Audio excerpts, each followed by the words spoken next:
video leak out chung chang lai hian non soi le towa kan chianga mi story ne kom nei beng ching dewa lo kha thiam ro hello mi tam tak le than khat comments dm atanga leak out video thalak om tia min khria tiaw chu ke ma ka ni chuang lo chuan lo awangin ke le ka chung te chuan action la ka ngai kan khre mai lova ma se heng hi gal ngo chetak tak ke ma lo pui po ke ma nga lo the da du tu te an om ti ka khria thiang ka lung oi lo hle a midang chunga pothling lo se ka ti hle a mai ro chu mi tam tak lo oi to kan ma wangin case file hi la ngai kan khria a the da tu te le to min pu tu te hi man chu ngai ni se ka leak out lo law ngoi ngoi ten midang ke ma angin min pu a message chavin ka leak out ti a om phota video zon chop mail po lang lo mi video ke ma om ang tu ber ke ma om ang tu ber ke ma anga soi da chop le in hetiang dot ti da hi a fin thak lo le ni fr thelu hi la ngai ma hian khong in ti dok tu kan in nge ni min do sak tu he chan chin min khil khem pha sat tu te le kan ni lo ti min lo soi sak tu de chunga po ko lo me tu nge hi kan ti chuan hoya bia kan thlei kala kha chuang lo ta ni ke chu kan hoi hai lo khop mai a milak te kan kha to lo wa I ig hen kan kala nga kan enanga hoya bia kan thlei chu he no hi ni ta ni ka siam chop ani em Facebook ka mu ne ha kha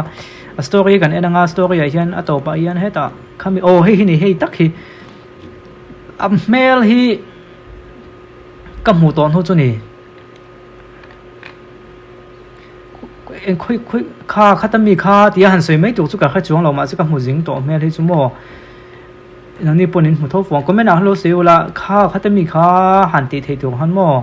ha khani ta a leak out video omang nan soya ke ma khani chuang lo wa ma se tiang an ti zel don zon case kal ke ju ke ma to na kha ngai to ta ke ma ni lo pui ke ma ngin kon the da sang ke chuang ke chu kal ko zaw vak lo case ka file ma kang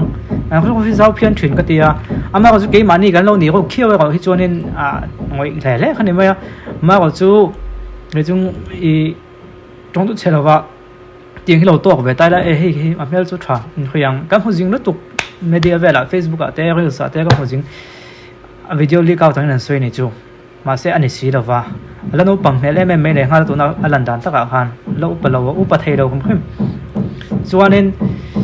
ke ma chu ni ve tai la ka tinan chu ke chu ko ko zaw lo phia na tiếng hian mo ke ma ni mi lo hi ke ma ngin lo soi ta social media kha ke ma ka ni lo wa case ka file don cái tiền khăn pa long ka ngoi rang nga case ka file nga na theyang ba ka khrem ani pop mai chu tiang ko nga chung ke ka ri zaw lo wa thini na in siam thatte po ka ngai view mai theni hoya bia kan thei khoi mi nge kha ka van khet te mai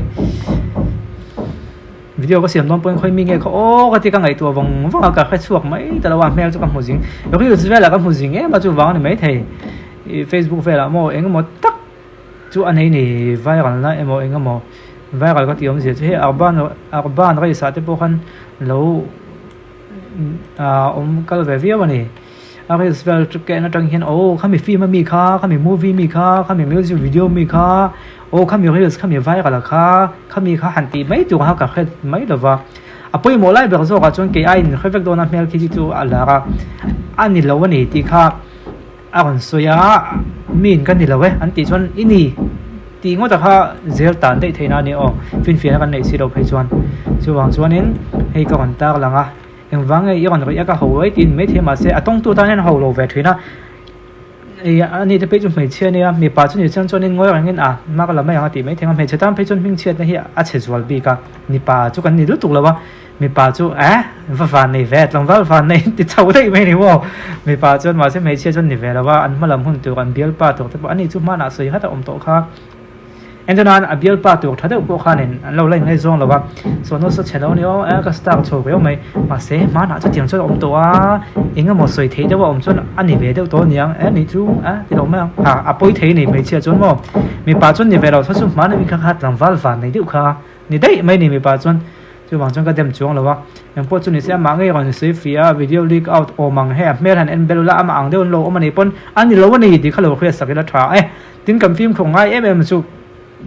ani le ni lo khemi lawa ani anga caption han siam ring wat te mo kha apoi thei em chu film khong ngai nei ti lai te au kha chu